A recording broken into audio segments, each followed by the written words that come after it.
Bien, hermanos, vamos a continuar en esta mañana con el libro del profeta Daniel. Y hoy nos corresponde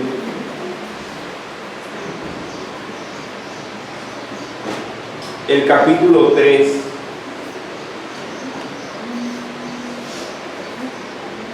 del libro del profeta Daniel. Capítulo 3 del libro del profeta Daniel.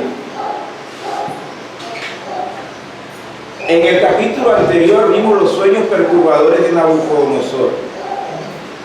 Y básicamente aprendimos que estos sueños fueron un medio que Dios usó para mostrarle al rey lo que había de acontecer en los postreros días.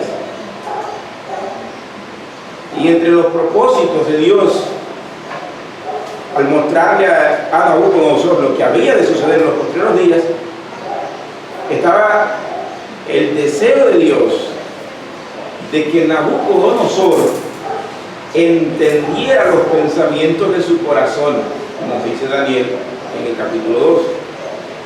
Pero más importante que eso, Dios tenía la intención de mostrarle al rey quién es el que gobierna sobre el universo y quién era la causa de que Nabucodonosor hubiese alcanzado poder y dominio sobre todo el mundo conocido en su tiempo. Y con mucha frecuencia, no solamente en los días de Nabucodonosor, sino a través de la historia, los reyes, gobernantes y poderosos del mundo suele subírsele la fama a la cabeza y creerse que ellos son los dueños y señores.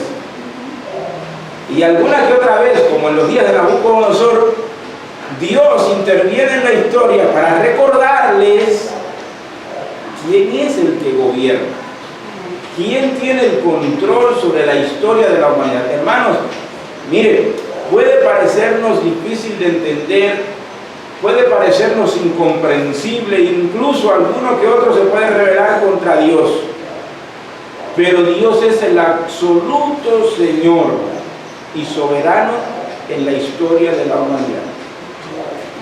Gústele a quien le guste, pésele a quien le pese, Dios es soberano absoluto en su universo. Y eso Dios se lo dejó muy claro a Nabucodonosor en sus días. Ahora bien, en el capítulo 2, Dios también le va a mostrar a Nabucodonosor que los reinos de este mundo están en un proceso de degeneración, en un proceso de involución. Contrario a lo que el mundo actual piensa, de que vivimos en un mundo que va desarrollándose de menos a más, Dios le muestra a Nabucodonosor que el proceso es a la inversa. El mundo va de más a menos. La estatua de Nabucodonosor, formada por varios metales y teniendo en la base hierro y lodo fundido, revela que los reinos de este mundo van en un proceso descendente para dejar lugar a un reino que el profeta describe como una piedra que fue cortada y no con mano, que desmenuza a la estatua y que en su lugar crece un monte, un gran monte que llena toda la tierra, y ese es el reino de Dios. En otras palabras, al final de la historia de la humanidad, Dios se impondrá nuevamente como el soberano Señor del universo, y Dios restaurará al reino todas las ovejas perdidas de su casa. Y todos aquellos que alguna vez, a causa del pecado, se alejaron del reino de Dios, y aquellos a quien Dios en su soberano propósito ha querido salvar, serán restaurados nuevamente al reino.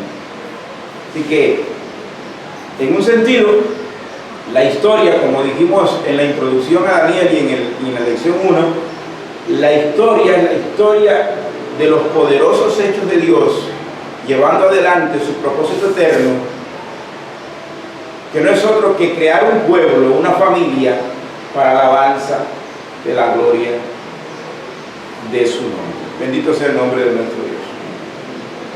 Otro de los detalles que vimos en el capítulo 2 de Daniel fue la falsa confesión de Nabucodonosor. Y esa no será la única. Usted va a ver, si ya usted está leyendo a Daniel, se va a dar cuenta que hay varios momentos en la experiencia de Nabucodonosor en el que él confiesa, reconoce el señorío del Dios de Daniel, pero tarda más en reconocerlo que en volver a revolcarse en el fango. Recuerden que hay gente a quienes les encanta, no les molesta, mejor dicho, hay gente a quienes no les molesta vivir en el fango siempre y cuando el fango no lo llegue a las narices. Nabucodonosor era de ese tipo, y hay muchos como él en nuestro tiempo, tristemente. Entonces, en el capítulo 3 vamos a volver a ver esto que acabamos de decir. Es decir, la falsa confesión de Nabucodonosor se va a revelar en el capítulo 3 y yo se los voy a mostrar en esta mañana. Vamos a descubrir también cómo un error hermenéutico, por llamarlo de alguna manera, acompañado de un corazón idólatra, conduce a Nabucodonosor una vez más al pecado, y al mismo tiempo, usted y yo vamos a ver en esta mañana cómo Dios utiliza estas acciones impías, las malas acciones de los hombres. Dios las va a utilizar, van a venir a ser el crisol en el cual Dios va a pulir la fe de sus escogidos. Todo eso desemboca en una poderosísima verdad que domina todo el capítulo 3.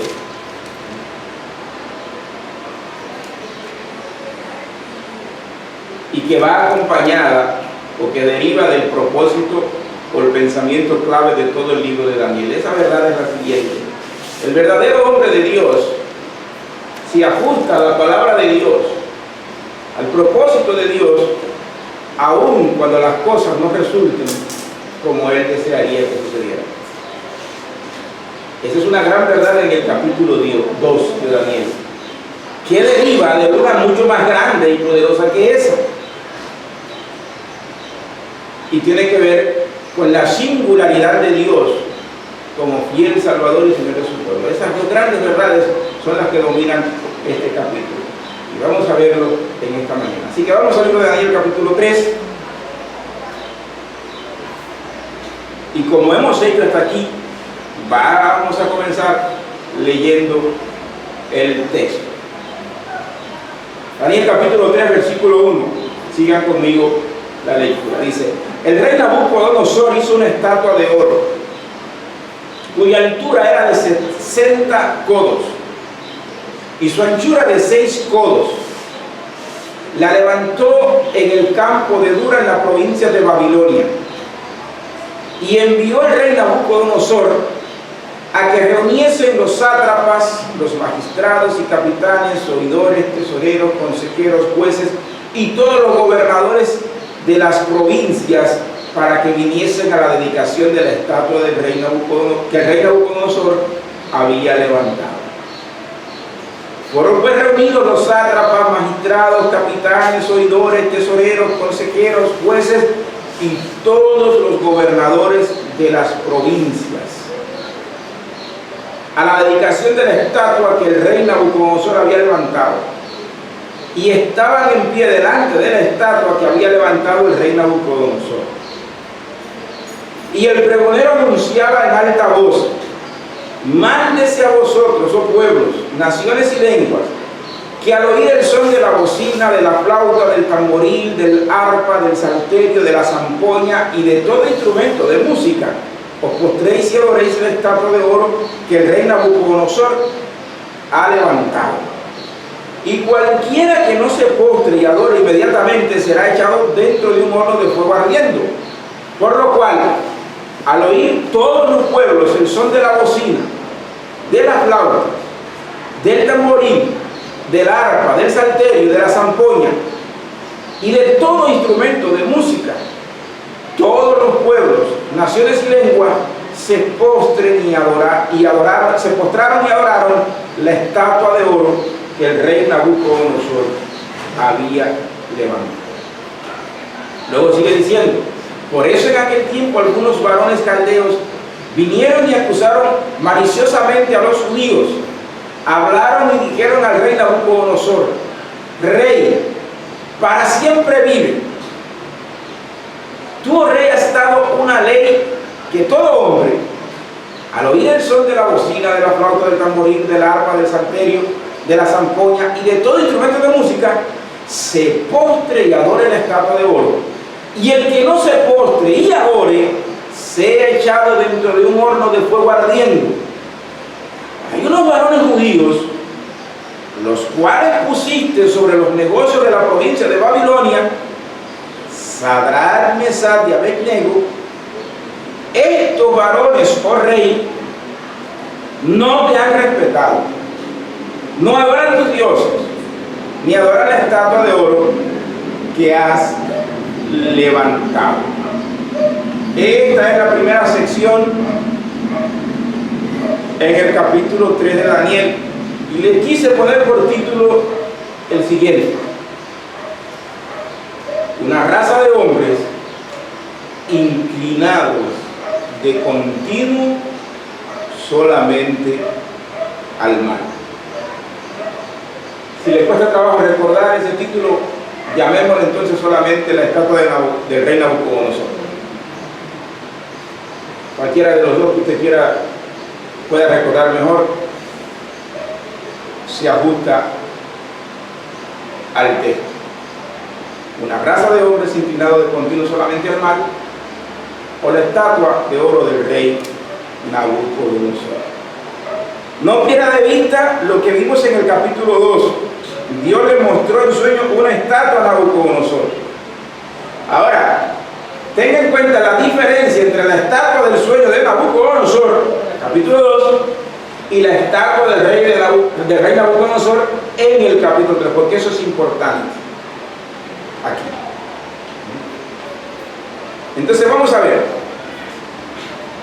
qué es lo que tenemos acá. La estatua de oro del rey que acabamos de leer en el capítulo 3 es simple y llanamente, amados hermanos, un intento impío de cambiar el curso de la historia y perpetuarse o perpetuar al hombre como superpoderoso y único monarca universal. ¿Por qué digo esto? Que si usted piensa en el capítulo 2, en el sueño de Nabucodonosor, la estatua no era de oro. La estatua estaba conformada por diferentes metales. La cabeza de oro que representaba a Nabucodonosor, y así va decreciendo el valor de los metales hasta que es lodo mezclado con hierro. Dios le explicó, le dejó muy claro a Nabucodonosor que el curso de la historia estaba representado por cada uno de los metales en la estatua, y que finalmente el reino de Dios prevalecería sobre los reinos de este mundo. Nabucodonosor reconoce al Dios de Daniel como el verdadero Dios en el capítulo 2. Tal parece que este hombre ha tenido una experiencia de conversión, que ha entendido quién es Dios, y lo que esperaríamos, eso parecía, para que Nabucodonosor se uniese al proyecto de Dios. Pero el capítulo 2 nos dice que hizo todo lo contrario. Él interpretó su sueño a su manera, no lo interpretó a la manera de Dios. Dios le dio la interpretación por medio de Daniel, pero él no interpretó, no se sometió a esa interpretación. Entonces ahora se construye una estatua de oro que lo representa a él como rey, como monarca, y da una orden que todo el mundo debía adorarla, y quien no lo adorara terminaría siendo fritura en un horno de fuego.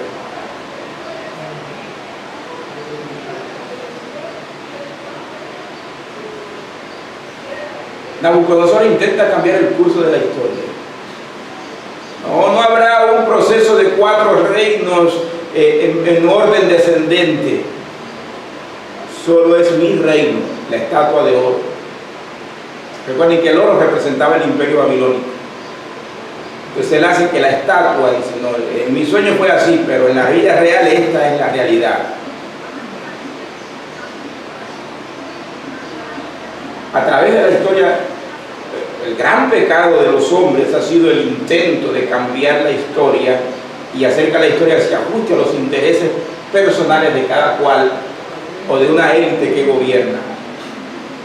Y siempre que los hombres han intentado hacer eso, tarde o temprano Dios ha intervenido nuevamente en la historia para frustrar los proyectos de los hombres. Mire, le voy a poner un ejemplo bíblico y un ejemplo luego del mundo secular.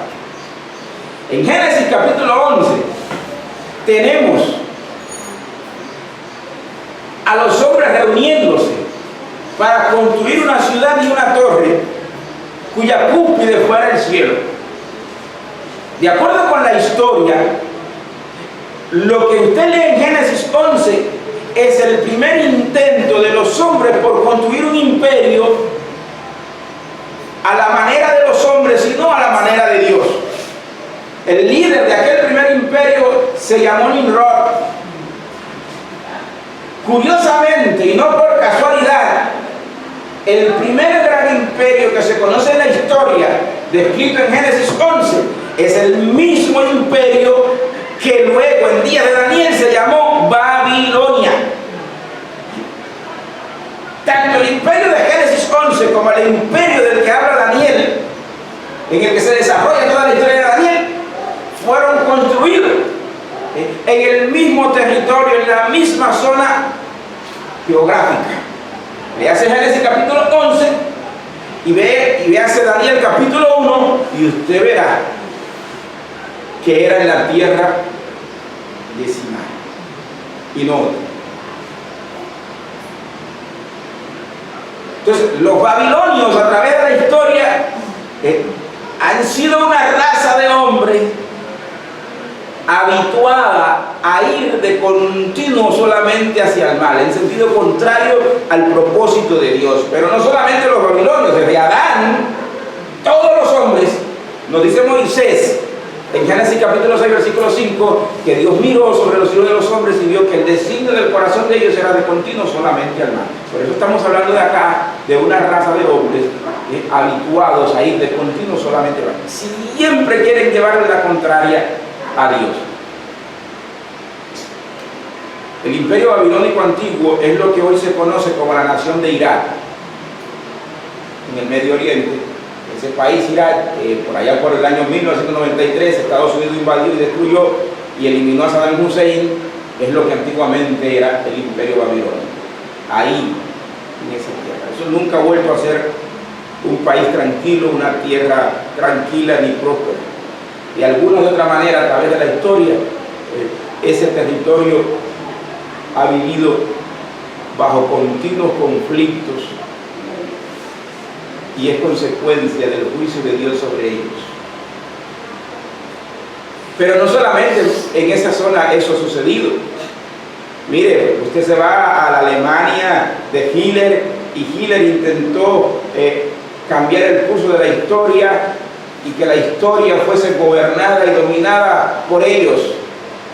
Dios pasó factura al fascismo alemán en la Segunda Guerra Mundial. Pero Joseph Stalin en la Unión Soviética intentó hacer lo mismo. Y a finales de la década de los 80 del siglo pasado, Dios pasó factura a la antigua Unión Soviética. Ningún imperio que ha intentado levantarse y caminar en el sentido contrario a la palabra de Dios está destinado a prosperar. Ninguno, todos están condenados al fracaso. Ningún proyecto humano que se intenta construir independientemente de Dios está destinado a permanecer. Puede gozar por algún tiempo de prosperidad y estabilidad, eso puede pasar, pero su fin será completa destrucción, ruina, vergüenza. Porque el hombre no puede construir un proyecto a su manera y esperar que Dios lo vaya a bendecir. El hombre necesita entender que quien gobierna y dirige el curso de la historia es Dios. Y la mejor inversión que todo hombre podría hacer en esta vida es pararse en los caminos, examinar la palabra de Dios y ver lo que Dios ha hecho a través de la historia y ver qué está haciendo Dios ahora mismo en la historia, y luego renunciar a todo proyecto humano y unirse a Dios para seguir el propósito, el proyecto de Dios. De lo contrario, están condenados al fracaso. Así que lo primero que estamos viendo en el capítulo 3 es una raza de hombres habituados de continuo solamente al mal.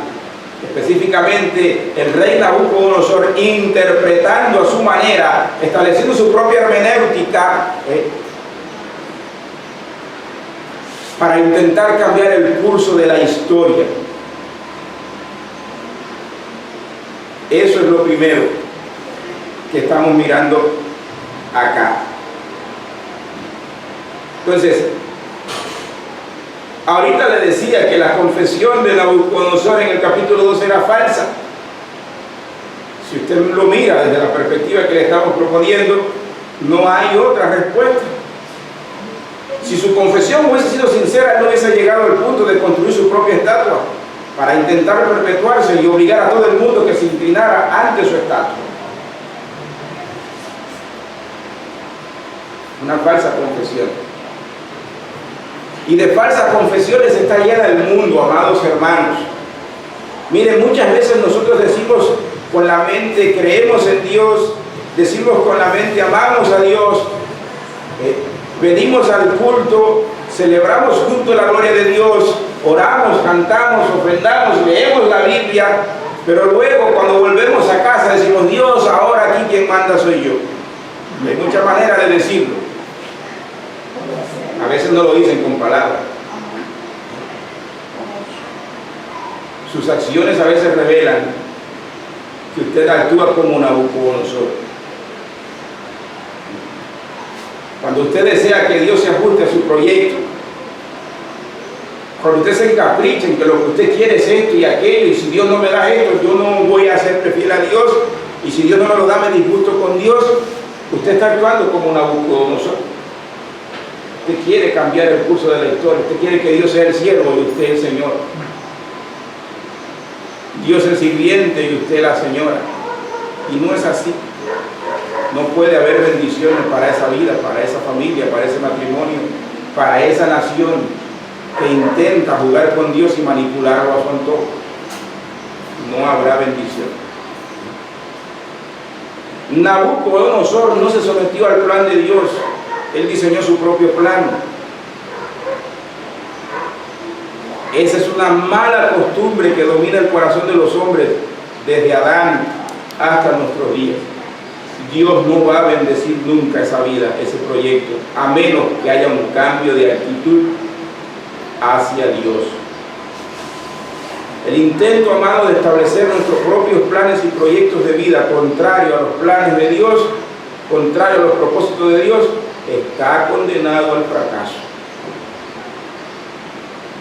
No hay prosperidad para eso. Ahora, hay otro detalle en esa sección. El texto nos dice que hubo un grupo de varones caldeos que notaron que los judíos no se sometían al mandamiento de Nabucodonosor. ¿Y qué hicieron? Fueron, vamos a decirlo de una forma más decente, fueron al rey para darle un informe de que ciertos grupos de personas, judíos, obedecían al rey. Eran informantes, agentes de la seguridad del estado de Nabucodonosor. Quizás miembro del Consejo de Estado y del Ministro de Nabucodonosor, porque si usted lee ahí, convocó a todo su Consejo de Estado y de Ministro, de Gobierno. Pues hermanos, siempre va a existir quien siga las locuras del rey Nabucodonosor. Siempre existirá quien siga ciegamente a los dictadores y se les vaya la lengua y delaten a los que no se someten a las locuras de Nabucodonosor. Los judíos fueron delatados por no adorar la estatua del rey. Así que tenga eso en cuenta, fíjese bien. Estamos hablando de una raza de hombres acostumbrados de continuo solamente al mal. Y dentro de esa raza hay los que intentan imponer su voluntad por la fuerza. Ahora Nabucodonosor está utilizando la fuerza, su autoridad como rey la está usando, lo que no hizo en el capítulo 1. Ahora lo está haciendo en el capítulo 2. Hay un edicto: quien no se someta va a morir calcinado en un horno de fuego ardiente. Los dictadores actúan así.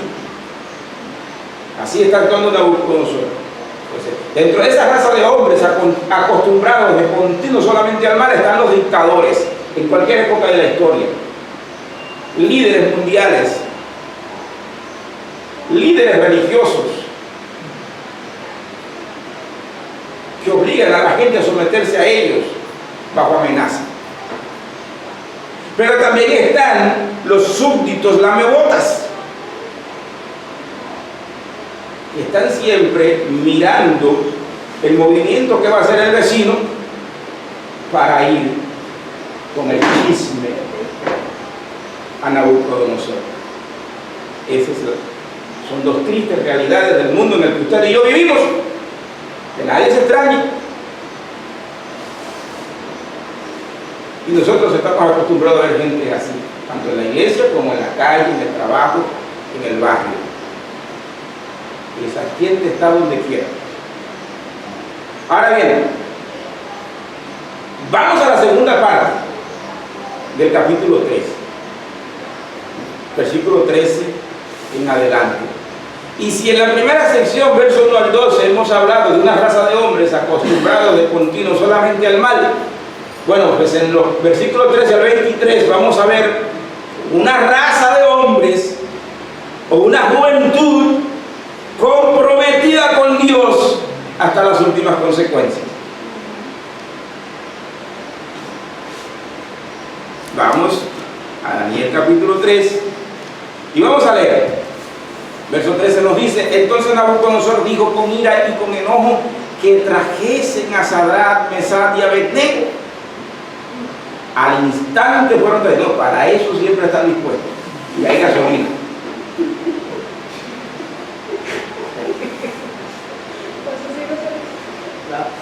Yo no sé si en ese tiempo no había carro como hoy en día. Andaban a caballo, en carruajes, carrozas. Pero bueno, había pasto en el establo para los caballos. Estaban bien alimentados. Al instante, inmediatamente. Ya no le digo a usted que el diablo para hacer lo malo siempre está dispuesto, siempre tiene gente dispuesta. Ahí no hubo interrupción, tenían todo listo. Tan pronto el rey diga, ahí están. Eso pasó. Y al instante fueron traídos estos varones delante del rey. Verso 13, ahora verso 14 sigue diciendo: habló Nabucodonosor y les dijo, y me gusta el diálogo, eso me gusta. Métanse acá. Miren la pregunta del rey. ¿Es verdad, Sadrach, Mesach, Abednego, que ustedes no honráis a mi Dios, ni adoráis la estatua de oro que he levantado?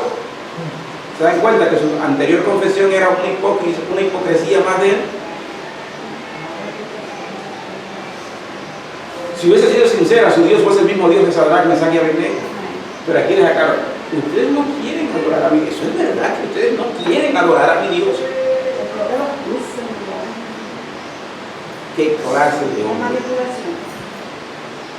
Ahora pues, pregunta el rey, ¿estáis dispuestos para que al oír el son de la bocina, la flauta, del tamboril, del arpa, del salterio y de la zampoña y de todo instrumento de música, os postréis y adoréis la estatua que he hecho? Porque si no la adoráis, en la misma hora seréis echados en medio del horno de fuego ardiendo. Y el rey pregunta, ¿qué Dios será aquel? Dios libre de mis manos. No le digo, este hombre tenía que tener un problema en su cabeza. O era bipolar, había algo. No, yo no sé lo que había en la cabeza de este hombre. Pero no ponga su confianza en dictadores y políticos.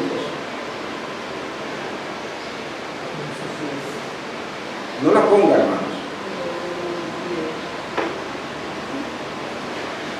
Porque tarde o temprano le van a clavar el puñal por la espalda.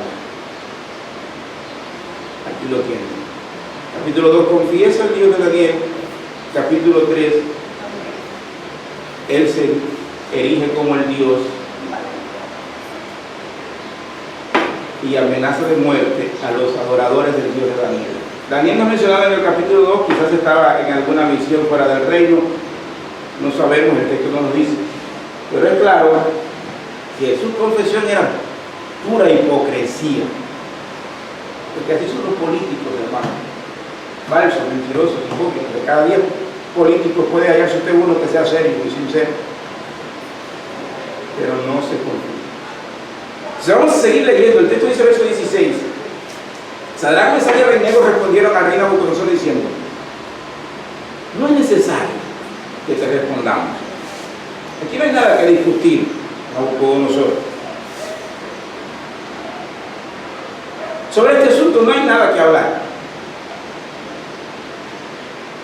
Y la razón es sencilla. Mira, Nabucodonosor, nuestro Dios, el Dios al cual servimos, Él puede librarnos de tu mano.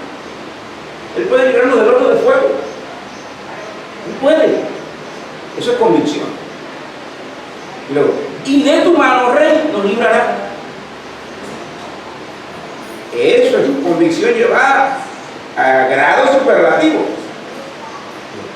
Y si no, que te quede claro esto, para no perder tiempo. Ni tú pierdas tu tiempo con nosotros, ni nosotros perdemos nuestro tiempo contigo. Que te quede claro. No vamos a servir a tus dioses, ni tampoco vamos a adorar la estatua que has levantado, ni a ti, ni a tus dioses. Fin de la historia. Así hablaron estos jóvenes. Luego dice Nabucodonosor. Entonces Nabucodonosor se llenó de ira y se mudó el aspecto de su rostro contra Sadrac, Mesach y Abednego y ordenó que el horno se calentase 7 veces más de lo acostumbrado. Y mandó a hombres muy vigorosos que tenían su ejército, que atasen a Sadrac, Mesach y Abednego para echarlos en el horno de fuego ardiendo. Entonces estos varones fueron atados con sus mantos, sus calzas, sus turbantes y sus vestidos y fueron echados dentro del horno de fuego ardiendo. Y como la orden del rey era apremiante y lo habían calentado mucho, la llama del fuego mató a aquellos que habían alzado a Sadrac, Mesach y Abednego. Y estos 3 varones, Sadrac, Mesach y Abednego, cayeron atados dentro del horno de fuego ardiente. Esa es la sección del 13 al 23. Ahora miren, ¿cuáles son las marcas que tenemos en esta sección de una juventud o de una raza de hombres dispuestos a ser fieles a Dios hasta las últimas consecuencias? Aquí les comparto 3. Número 1, ellos tenían una determinación a no adorar la estatua del rey. Ellos estaban determinados a eso. La idolatría no cabía en la mente y el corazón de aquellos jóvenes. Verso 18, y si no sepas, oh rey, que no serviremos a tus dioses ni tampoco adoraremos la estando levantado. Ellos estaban claros. El rey no estaba claro. Era un endemoniado.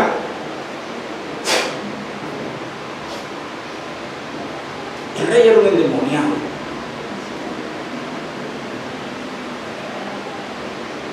Yo llego al punto de pensar que era un endemoniado en grado superlativo. Decir que era un bipolar o cualquier otra enfermedad mental sería ofender a las personas que padezcan esas enfermedades. Este tipo era un endemoniado.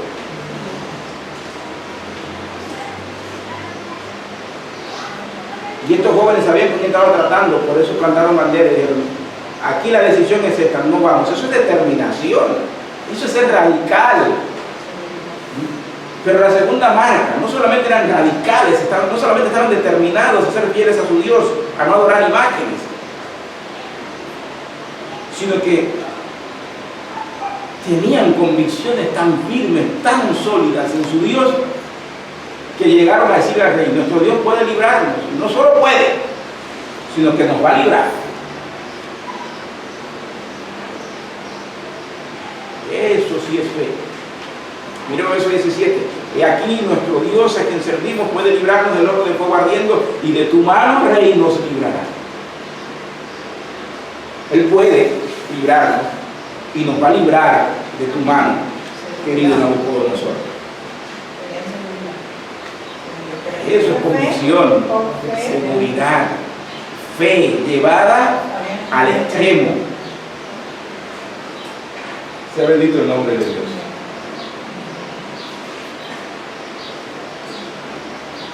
Pero mira hasta qué punto ellos son capaces de llevar su fe.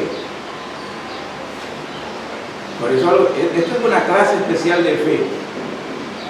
Esto no es cualquier fe. Versículo 18. Mire lo que ellos dicen. Y si no sepas, oh rey, que no serviremos a tu Dios, ni tampoco adoraremos la estatua que has levantado. Verso 17. Dice, nuestro Dios puede. Número 1, nuestro Dios puede. Y número 2, y de hecho lo hará. Pero hay una cláusula en el verso 18. Ellos dicen, si nuestro Dios no lo hiciera. Ellos están convencidos que su Dios puede, sí. ¿Están convencidos que su Dios lo hará? Sí. Pero ellos dejan una cláusula abierta. Pudiera suceder que no lo hiciera. Pudiera ser que no respondiera a la fe que estamos demostrando. ¿Qué vamos a hacer entonces? ¿Qué haría usted? De hecho, muchos, cuando no sucede lo que quieren, se quejan, se disgustan con Dios, con el pastor, con la iglesia, y se van, Dios sabe a qué parte. Pero aquí le está diciendo, mire, estamos convencidos de que Él puede. Estamos convencidos de que Él lo hará. Pero no dejamos, o dejamos abierta la posibilidad a que quizás Él tenga otro plan, quizás su propósito sea otro. Aún así, si no lo hace, si no me da lo que le estoy pidiendo, como se lo estoy pidiendo, y ahora que lo necesito, no vamos a sucumbir ante ti. Vamos a seguirle siendo fieles a Él hasta las últimas consecuencias. Eso es fe.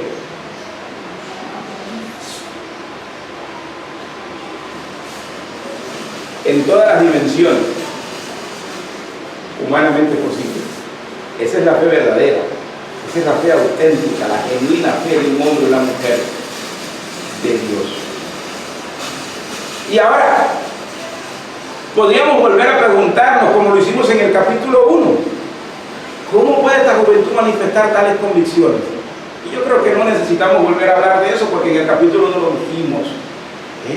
Hay por lo menos 3 factores que se juntan para producir esta clase de jóvenes. Factor número 1, el Dios soberano. Factor número 2, padres piadosos. Factor número 3, maestros, líderes, iglesia, fieles a Dios. que se ocuparon de transmitir los valores del reino a esos jóvenes cuando apenas eran unos niños. Recuerdan que llegaron a Babilonia siendo unos juveniles, unos adolescentes entre 13 y 15 años de edad. Cuando hay padres que saben sembrar la verdad en sus hijos a la manera de Dios y para la gloria de Dios, y cuando hay pastores e iglesias que saben servir a esos padres en la educación cristiana de sus hijos, Dios se complace en producir hijos al estilo de Daniel y sus 3 hermanos. ¿Es ahí el secreto? Y ahí la importancia de volver a repetir: padres, dedíquenle tiempo a sus hijos, a sus nietos. Instruye al niño en sus caminos y aun cuando fuere viejo no se apartará de ellos. Eso es importante. Y lo estamos viendo una vez más acá. Entonces, la tercera cosa en este capítulo, vamos a los versículos que siguen. Y vamos a hablar en la tercera sección, vamos a titularla de la siguiente manera: un Dios capaz de librar como ningún otro jamás podrá hacerlo. Así que mire, lo primero que vimos fue una raza de hombres acostumbrados de continuo solamente al mal. Segundo, vimos una raza de jóvenes o de hombres comprometidos o determinados a ser fieles a Dios hasta las últimas consecuencias. Entonces lo que nos queda es esto: un Dios capaz de librar como ningún otro puede hacerlo. Vamos a leer el texto, verso 24. Entonces el rey Nabucodonosor se espantó y se levantó apresuradamente y dijo a los de su consejo: ¿no echaron a 3 varones atados dentro del horno de fuego? Ellos respondieron al rey: ¿es verdad, oh rey? Y el rey dijo: he aquí, yo veo 4,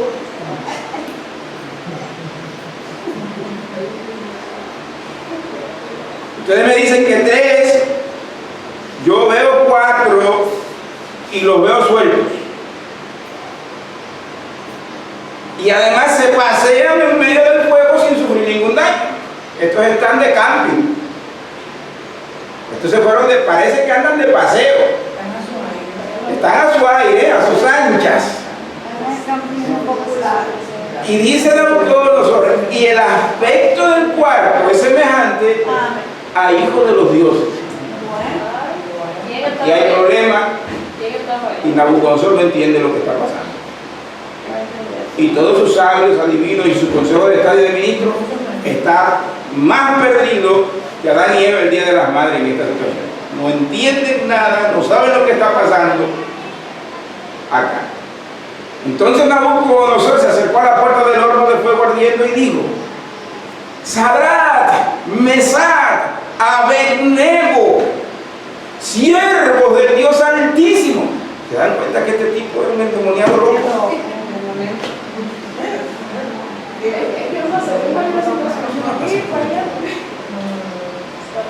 ¿Qué peinas o qué hace error? Hay hombres que son como la ola del mar. Ahora están aquí, mañana están allá. Hoy están aquí. Salid y venid. Entonces Sadrach, Mesach y Abednego salieron de en medio del fuego y se juntaron los sátrapas, los gobernadores, los capitanes y los consejeros del rey para mirar a estos varones. Como el fuego no había tenido poder alguno sobre sus cuerpos, ni aún el cabello de sus cabezas se había quemado. Sus ropas estaban intactas y ni siquiera olor a fuego tenían. Ni el olor a leña tenían. Nabucodonosor, hermano, no tuvo más alternativa que reconocer la singularidad del Dios de estos jóvenes. Mire verso 28. bendito sea el Dios de ellos. Sadrach, Mesach y Abednego. ¿Se acuerdan que al principio dice, ¿y qué Dios será el que los libre de mi mano? Él se creía el Todopoderoso. Ahora vuelve a caer humillado. Vuelve a caer humillado y reconoce al Dios de estos jóvenes. Dice que envió su ángel y libró a sus siervos que confiaron en él y que no cumplieron el edicto del rey y entregaron sus cuerpos antes que servir y adorar a otro Dios que su Dios. Por lo tanto, decreto que todo pueblo, nación o lengua que dijere blasfemia contra el Dios de Sadrach, Mesach y Abednego sea descuartizado y su casa convertida en muladar, por cuanto no hay Dios que pueda librar como él. Un Dios capaz de librar como ningún otro jamás podrá hacerlo. Ese es el corazón de todo el capítulo. ¿Entiendes? El pensamiento principal. Tenemos un Dios capaz de librar de una manera en la que nadie más en este mundo puede ni podrá jamás librar. Es incomparable nuestro Dios, no tiene parangón en la historia de la humanidad, nunca se ha visto ni se ha hablado de otro Dios como el Dios de estos jóvenes, como el Dios de Daniel, como el Dios que se reveló y se hizo carne en Jesucristo, fue a la cruz, murió por nuestros pecados, resucitó al tercer día y ahora está sentado a la diestra de la majestad de Dios. No hay Dios como Él. Mire, Nabucodonosor, como no podía entender quién era el cuarto varón que se movía allí, dijo que era semejante al hijo de los dioses, pero no era un hijo más de los dioses. El que estaba en el horno era Jesucristo, el unigénito Hijo de Dios, no uno más, el unigénito Hijo de Dios descendió al horno, rompió las ataduras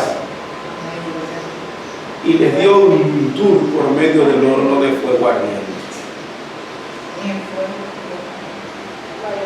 Ese es el Dios en el cual hemos creído. Ese es el Dios de nuestra salvación.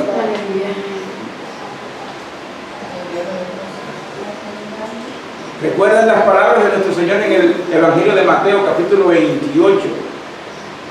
Antes de subir a la diestra de la majestad, Jesús dijo a sus discípulos: he aquí, yo estoy con vosotros todos los días hasta el fin del mundo. Todos los días, no solamente en los días de sol o en los días de mucha lluvia, no solamente en los días de mucha salud, también en los días de enfermedad, no en los días de mucha alegría, sino también en los días de mucha tristeza y llanto. La presencia de Dios contigo, hijo, hija de Dios, no depende de tus circunstancias, no depende de tu salud física, mental o emocional. Depende única y exclusivamente de Él. Y Él prometió que estaría con sus hijos todos los días hasta el fin del mundo. Él se comprometió con su pueblo desde antes de la fundación del mundo. Él dijo: yo amo a los que me aman y me hallan los que temprano me buscan. Aquella juventud sabía que el secreto de la victoria estaba en buscar a Dios. Y por eso no se postraron ante la estatua de Nabucodonosor, sino que se postraron siempre ante su Dios. Dios no los avergonzó. Dios no los desamparó. Y del mismo modo, Dios no te va a avergonzar a ti. Dios no te va a desamparar a ti. Yo recuerdo cuando yo comenzaba mi pastorado después de graduado del seminario, me fui a Maicí a pastorear una iglesia. En Maicí el gobierno del pueblo me tuvo 3 meses sin cambio de dirección y sin censo. Si no tienes cambio de dirección, no te pueden poner en la libreta de productos alimenticios. 3 meses sin coger mi cuota. Comía de lo que me daban los hermanos de la iglesia, lo que sacaban de su finca. A los 3 meses me llamaron a la oficina del comité militar en la máquina y me dijeron: mire, tenemos un problema con su iglesia, pastor. Esa iglesia nunca, desde que esa iglesia existe ahí, han querido ir a un día de la defensa, nunca han querido ir a un trabajo voluntario, no pagan CDR, federación, no hacen nada. Necesitamos que usted trabaje con nosotros, colabore con nosotros para llevar a la iglesia e insertarla. Yo me sentí tan ofendido que lo miré al oficial y dije, yo no soy chivato, compadre, tú me confundiste con alguien, y no soy yo. Los problemas que ustedes tengan con la iglesia de aquí son problemas que ustedes se lo deben haber buscado. Y yo no vine aquí a ser informante de ustedes. Así que si eso depende, que me pongan en el comité militar aquí, me inscriban o me den un censo, pues no me vas a dar. Me paré y me fui. No volví más allí. 2 años y medio después, volví allí, esposado, me golpearon y me botaron del maicito. Tenía Isabel 3 meses de nacida.